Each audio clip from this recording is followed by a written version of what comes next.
We're here with our friend, Speaker Mike Johnson, really a great man. Mr. Speaker, I see the evolving change in the propaganda by the Democrats. All of a sudden, they're the saviors of the healthcare system, Obamacare. They created Obamacare. They're destroying our healthcare system. They drove up the premiums. They drove up the subsidies. They used the pandemic to massively expand it and increase it.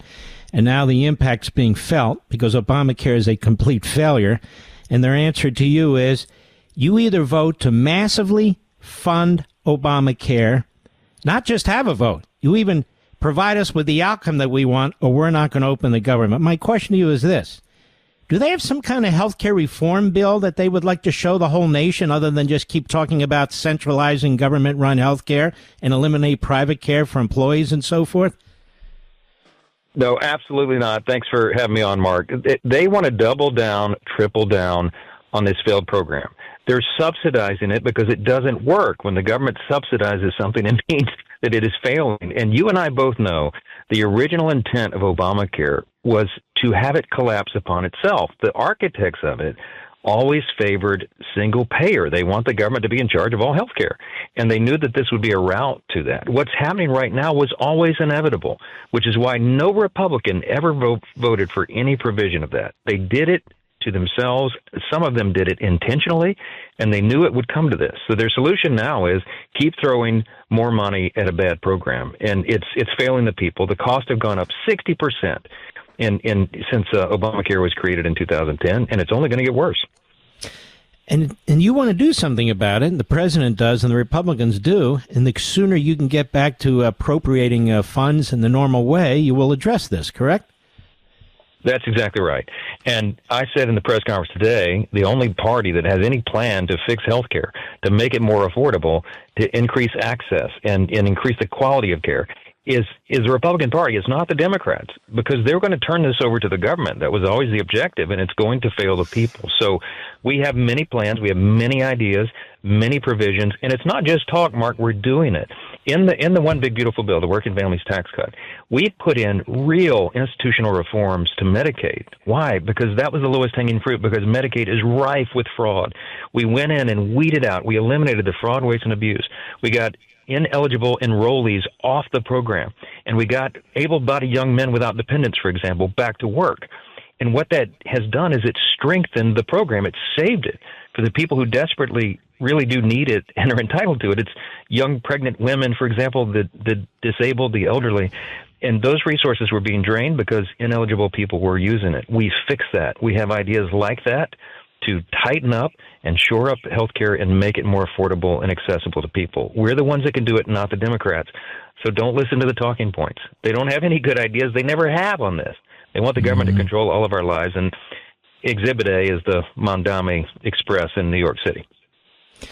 I just want the audience to understand what the Democrats want to do here is to force the Congress under Republican control and a Republican president to massively centralize health care with these massive subsidies. They're not looking to reform anything. And then you got a guy like Chris Coons who pretends he's some kind of moderate, and he's out there saying this is our moment to leverage. We've got to focus on changing health care. Wasn't it just 6 weeks ago they were focused on making sure that illegal aliens got health care, Mr. Speaker? No, they still are. Remember, that is still the counter offer that's on the table. I mean, they filed this back in mid-September. They denied the Clean CR, which was simply, as we've all discussed, a simple 7-week stopgap measure. Just keep everything at status quo, which, by the way, Mark, we hate because it's Biden-level spendings and policies. That is all still in place until we get our appropriations bills finished. We ran out of time on the clock because the end of the fiscal year was September 30th. We just needed a few more weeks. And so we passed the Clean CR. Every Democrat, every single one of them, voted for CRs over and over and over and gave impassioned speeches that had to be done. They did it 13 times into the 4 years of the Biden administration. And so when we put it on the floor, they rejected it, and their counterproposal was exactly as you said. They wanted to spend, this is their condition, this is their ransom for keeping the government open to work for the people. They want to spend $1.5 trillion additional dollars in totally partisan spending demands, and that includes, you said it, they want to reinstate free health care benefits for illegal aliens to the tune of about $200 billion. They want to spend $500 million to prop up liberal news outlets. They want to spend billions of dollars in wasteful foreign country spending on all sorts of social programs. All the stuff that we cut out of the budget in the big, beautiful bill, they demanded to put it back in. They know we're not going to do that. It never was possible. And so they decided to shut the government down because they calculated one thing overall.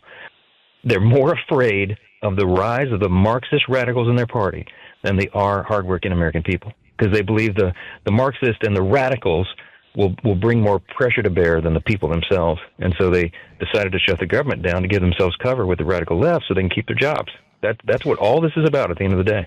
We're coming upon the 250th birthday of the United States, and it has me thinking, what will America look like 250 years from now? My friends at the Heritage Foundation want to know what you think. What policies should America prioritize? What principles should carry us into the decades ahead? As America enters a new golden age, Heritage recognizes that this is the time to take stock and to be intentional about how we shape the future of America. And they can't do it without your input. So please go to heritage.org/LEVIN and let them know what you think is important. Without patriots like you stepping up and speaking up for what you believe in, America as we know it can't survive for another 250 years. Please go to heritage.org/Levin, heritage.org/LEVIN. Take the survey on America's future. This survey takes less than 10 minutes to complete, but it is critical for making sure that the America we pass on to future generations is an America we're proud of. Go to heritage.org/Levin today. That's heritage.org/LEVIN. Paid for by the Heritage Foundation. First of all, I want to congratulate you. I've been pushing forever for people to use the right word, Marxists. Oh, they're socialists. Oh, they're No, they're Marxists. They're an Americanized Marxist movement. That's where they get these ideas from. And you're like the only one, or certainly among the very few who gets it and says it. It's very important we call people what they are, whether they want to be called it or not. Let me ask you this. Where do these people think they're going to go with this? You now have effectively the Federal Employees Union, or one of the big ones, saying, just pass the clean continuing resolution. And the clean continuing resolution, America, means current spending, current programs, just move on so we can get down to business, and then we'll focus on other things like health care. So that the union has now said, pass it, correct? American Federation of Government Employees? Yeah, they did, and that's 800,000 federal employees. It's a big voice because they've had enough of the nonsense. So they understand the Democrats are just purely playing a political game right now, and they have said, everybody knows in their own words, they've admitted it. They said the quiet parts out loud. They're using this moment for leverage, and Chuck Schumer himself said, every day of the shutdown gets better for us. Who's the us? He's talking about himself. They're the Democrats who run Washington because they are afraid they're going to be run out of town by Marxist challengers. You know that Chuck Schumer is going to get a challenge from AOC or somebody like her in New York. Hakeem Jeffries is going to get a challenge from one of Mondami's disciples on the city council there, and they're going to do everything they can to kick these career politicians out of their seats. So they care about that far more than they care about anything else. And that is the explanation for everything that we're seeing right now. It's really infuriating. They don't want to fund our military personnel, our TSA personnel, our FAA personnel. I mean, these really are essential employees and so forth. I mean, this is a kamikaze party. I guess they just don't care. What do you do with a party that doesn't give a damn?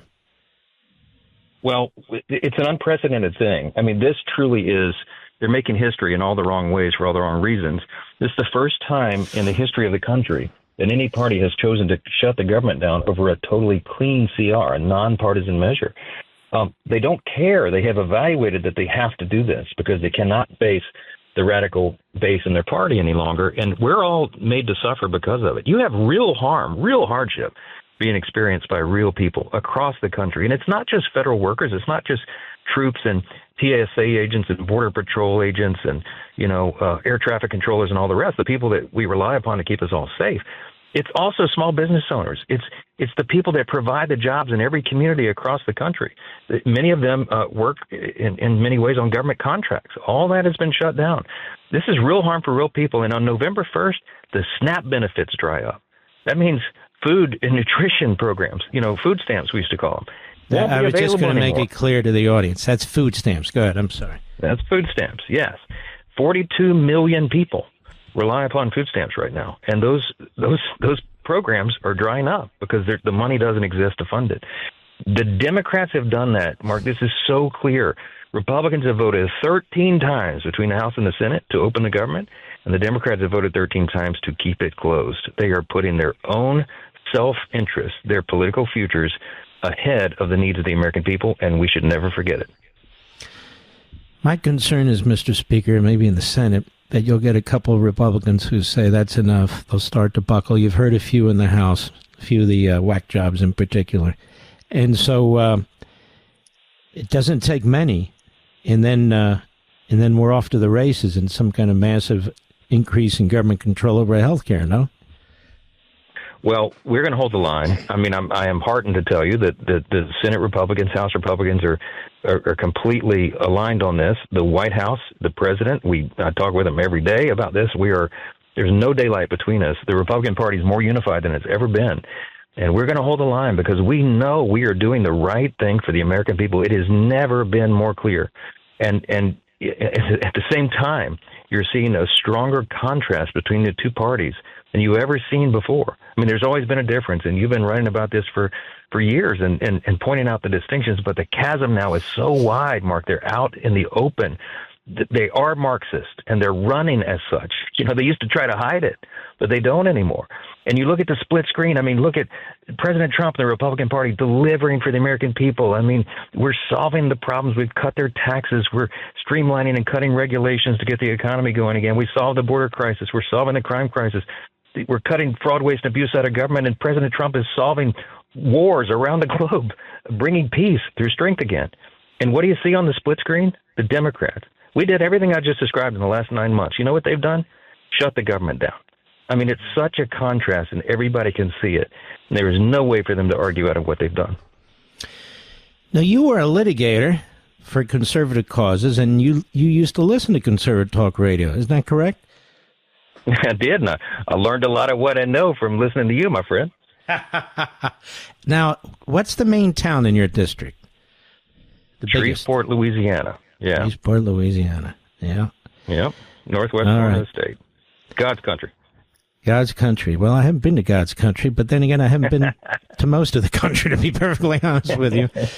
Well, Mr. Speaker, keep up the fight. You have air support from this audience, that's for sure, and we're very appreciative of what you're doing. I know it's not fun, but it's important. So God bless you, my friend. Well, same to you, my friend. Thanks for the inspiration and the lessons over the years. It all comes to a head right now, so keep going. Amen. You take care of yourself.